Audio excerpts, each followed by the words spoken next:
welcome to another episode of Conversations and Connections. We're the official podcast of the Family Crisis Center of East Texas. I'm Stuart Burson, the prevention coordinator for the agency. And with me today, we have Maria Rodriguez with the Family Crisis Center. And we're going to talk to Maria just a little and Maria, I don't know if this is your sole specialty or what but we're going to kind of talk about the need for services when it comes to the Hispanic community and for immigrants and things like that. So, Maria, thank you for coming in. Well, thank you for having me. I appreciate it. And Maria, just for the record, what is your title? Are you and I never can, and shame on me, I can never remember if you're a legal advocate or an advocate, or what is your role here? I'm a bilingual legal advocate. Okay. Also case manager. Okay. So, well, let's talk a little bit about your job here at the Family Crisis Center. As being a bilingual legal advocate and case manager, what is your job here? What are your responsibilities? What services do you personally provide clients that come into our agency? Well, because I am housed here in Lufkin, but also in Crockett. Okay. I am the only one that is there, so I handle the hotline. Okay. I handle all the calls that come in. I do the intakes, and I handle the crisis. I do the case management and legal advocacy and child advocacy. Oh, wow. Okay. Because I'm in Crockett. Okay. So being, I guess you would say your main office is in Crockett, I guess, where you're at, right? Yes. I cover the Houston County. Okay. Trinity County, Polk County, and San Jacinto County. Okay. And I also work here in Lufkin. Right, because I know I see you a couple of times during the week at least. Yes. I'm here only Tuesdays and Fridays. Okay. Unless I'm needed over there. Sure. Okay.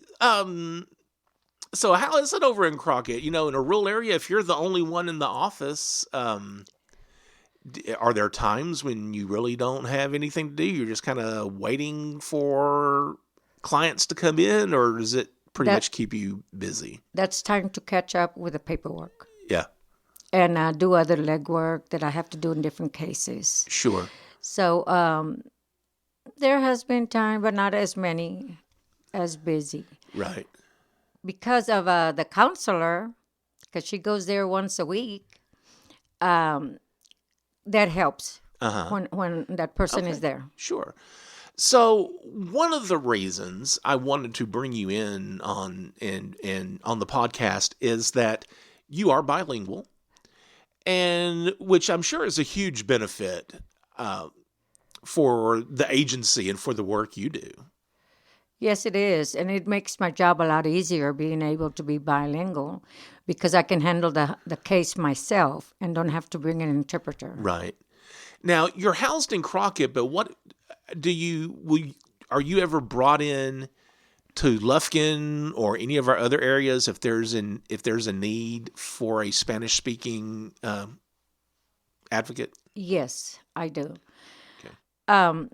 It used to be that I was the only Spanish-speaking advocate here in Lufkin, so I handled all of the Spanish-speaking clients out of Angelina County. Okay.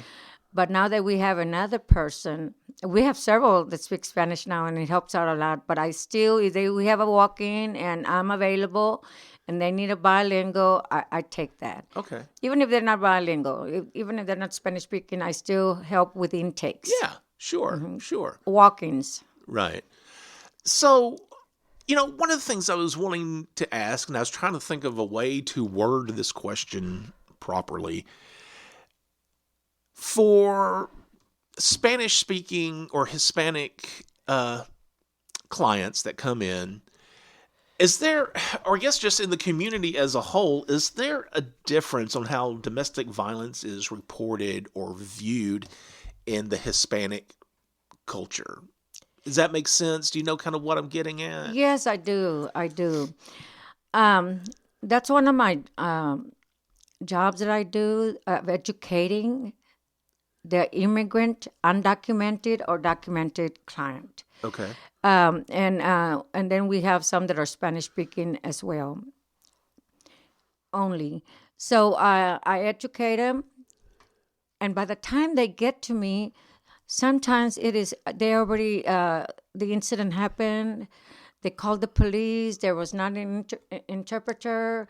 The abuser gave his side because remember he spoke the language and not the client. So if it goes wrong, they're not going to call the police again. Right. No, that's fine. Important phone calls coming in, right? Okay. Are there any instances, because when we talk about domestic violence, a lot of times we talk about the power and control and different ways the perpetrator tries to gain power over the survivor. And sometimes I'm wondering, like in the Hispanic community, does that play a factor with let's say the perpetrator knowing English and the survivor not knowing English and not letting the survivor maybe learn English and having that one up on them maybe? That is a huge factor. It happens a lot. Really? We see that a lot. Talking about different countries, a lot of people think Spanish people, Mexico, but you're talking about different countries, Yeah. and some might be the rule, some are little villages. So here are these people being brought over here by their aggressor, their abuser, believing they're going to have a different life. But then when they come over here to the rule, they isolate them, and all they know is what they knew from their country. And really, are they learning anything here? They're not. Right. Because some of them don't even have televisions here. You have some that don't even have a radio, or So they're just isolated from world news or things going on in the world. And... I have had several clients that tell me that the only time they went into town was to go to Walmart. They never went to the mall. They never went to other shopping centers or other grocery stores, just Walmart, because they could get everything they needed from there. Clothing, Right, yeah. food. And that's all they knew. Right. Wow. So it is a big factor.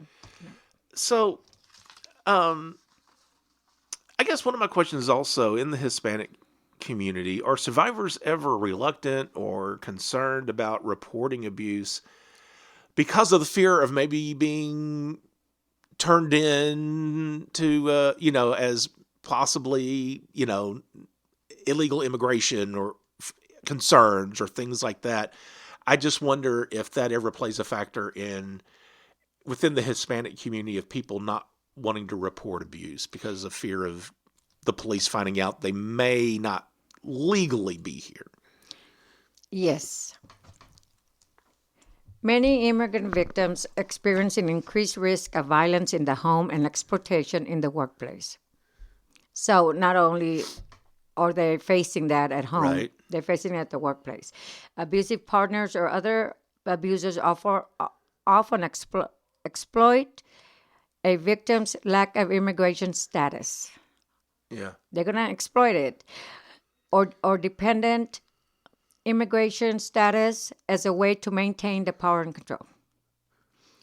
And to keep victims silent. Immigrant victims are frequently threatened with deportation by their abuser, increasing their reluctance to seek help from the authority or services.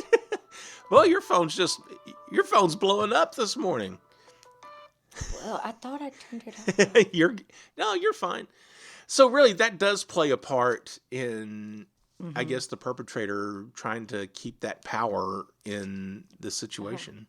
Yes, the ongoing threat of deportation, whether from the abuser or because federal immigration policies, I'm going to take your children away from you because you don't work.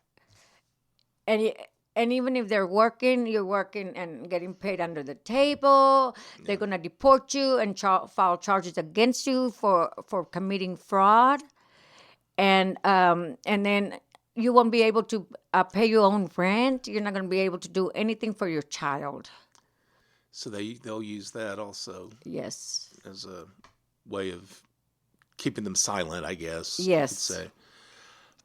So what are the attitudes once they finally do come forward for whatever reason? And I would assume finally either they've just had enough or the abuse has happened, and they finally come to us and seek help, and they talk to you or one of our other advocates, and they realize, hey, nothing's going to happen to you. You're not going to be, sent away. You're not going to be deported or anything like that. I'm sure there's a sense of relief for that person. Yes. I've been doing this for 31 years.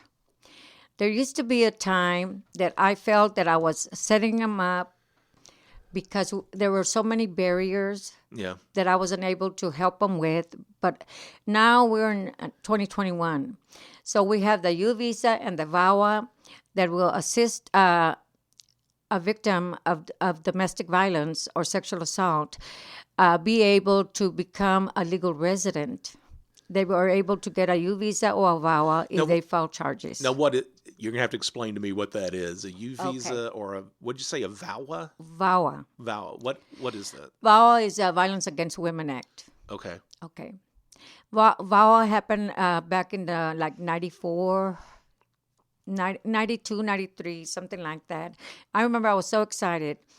So what that was and is if someone is married to a legal resident or a U.S. citizen and they're victims of domestic violence, it could be emotional, verbal, physical, psychological, they can apply for this, for the VAWA. And not only can they apply for themselves, they can apply for the children as well. And this little umbrella of the VAWA, they would keep them safe and they won't be able to be deported because if they have filed an application, they're okay. Okay. Now, even if she left children behind in the other country, it will cover those children as well. Okay. Now, here's the thing with the VAWA. They had to have been married with that person, common law, and have the proof that it was a good faith marriage. And their partner has to be a citizen. U.S. citizen or a legal resident. Okay. So the good faith that they had to be married. The good faith really is that they got married for any reason except that I'm going to get your legal papers. Yeah. That's not a good faith. Right. It could be someone could come to me and say, Maria, you have 3 children. I can provide for you and the 3 children. Marry me and I will be able to provide for you. Even if you don't love me, maybe later on you'll love me. That's good faith because as long as it is not about I will get you legalized. Just so you can be legal, I'll marry you. Yes. Right? Oh, wow. That's the VAWA. Okay. So here's the thing with that. When that happened, I was excited, very excited with it because now I had something to offer the clients. Yeah. But then you had all these victims that were undocumented and the abuser was undocumented. Well, and that was going to be my next question. What if the abuser and the survivor are both undocumented? Well, in 2000, another law came out, the U visa. Okay. Years ago in Victoria, there was a trailer with a lot of immigrants that the coyotes that were bringing them over here left them in there, and a lot of them died. And they kept seeing things like that. And the reason I say that, because it was close to us. So there were a lot of situations where undocumented people would not report it. They wouldn't report what was going on with them. So what they did was the FBI, immigration, all of these people got together and said, let's do like an incentive. If they report it and they help law enforcement get all these criminals out of here, we can provide a U visa. So the U visa is not only for domestic violence, anyone that is a victim of somebody else's crime. Okay. But here's the thing, they have to have filed charges, filed police reports, Okay. be able to work with law enforcement and give them the information they need to get these criminals, and work with the DA, the county attorney, the prosecutors, whichever one it is, to be able to arrest these people. Now, because some people are not educated and they're scared of filing charges because they're already been threatened, if they ask them, do you want to file charges, or they're arresting the person and they may say something like, I didn't call you. The neighbor called you. Do whatever you want to do with him. That's not cooperating, so you do not qualify. So by that time, when they come to me, depends when that happened, that I am able to go and advocate for them. Right. Okay. And depending what the situation was, and maybe they were just scared because they're asking them in front of the aggressor, and even if the state picks it up and they did not ask them, because if there's enough evidence, and the state picks it up, as long as that person, the victim, cooperates with them, they will qualify to apply. And it's a long process. I have people from 2014 that are just now getting their permit. Wow. Yes. Okay. Man. Well, I don't know what to say about that. That's such a long time. That's very discouraging sometimes. Yeah. Excuse me. I want to touch on real quick. Besides just having someone to interpret for a survivor of domestic abuse, sexual assault that comes here to the agency, we go beyond that. We do have, of course, we have like support groups for our clients, but we do have special support groups for our Spanish-speaking clients, right? And I provide those Spanish-speaking support groups. One of the things that VAWA and U-Visa look at as well is that the victim be able to get some sort of counseling, therapy. So even though we don't have counselors here, we have a connection with Crossover, and there's a Spanish-speaking counselor there that the agency, Family Crisis Center, pays for them to get the counseling there. So that's a piece that they're going to need for the VAWA and the U-Visa. And there's a lot of other paperwork that needs to be gathered, and I help them get all that gathered. I don't help them with the U-Visa. I connect them to the people that will do, but I do that. So the support group is part of that piece as well, because I'm able to give them a certificate, and they're able to show that they were doing everything they needed to do, and they educated themselves as well. I have a larger group than the other advocates do because of the Spanish language, and they don't have a lot of resources. So that's why I have more. And then also, a lot of the clients have been coming here for years. In 2014, they still continue to come because of the support, and they mentor the new clients that are coming in. Yeah, awesome. So they're also giving back. Great. Before we wrap things up, is there anything that you want to talk about or make sure that we mention before we kind of wrap things up? Besides working with undocumented immigrants or immigrants, Spanish-speaking advocates, I also assist English-speaking clients in Crockett. But one of the things that I also assist with is if they need to get a divorce, if they need child custody, protective orders, and I translate all of the protective order in Spanish. And I'm also used for translation and interpreter for anything that they need concerning with their goals, because they set goals, and if they need me to go and be able at the doctor's office, if they don't have someone that interprets, Yeah. I'm able to do that. Okay. But because of the laws now, a lot of people do have, a lot of agencies do have interpreters. And then the domestic violence education, I do that also in Spanish, and as well as the information and referrals. Very good. All right. Maria, thank you. I appreciate you coming by. You're did welcome. a great job. Great job done there. Thank you. Again, Maria Rodriguez with the Family Crisis Center. If you have any questions about what we've talked about, you can email us. Our email address is conversationsandconnections@fccet.com. And also, if you feel like you need our services, we do have a 24-hour day, 7-day-a-week hotline. Even if someone is Spanish speaking, they can still call the same hotline. Yes. Right? Okay. Yes, they do get a hold of one of the advocates. And that number is 1-800-828-7233. That's 1-800-828-7233. And be sure to subscribe to Conversations and Connections. We're available via Spotify, Apple Podcasts, Google Podcasts, or the podcast service of your choice. And as always, remember, be the voice, if not for you, for someone else.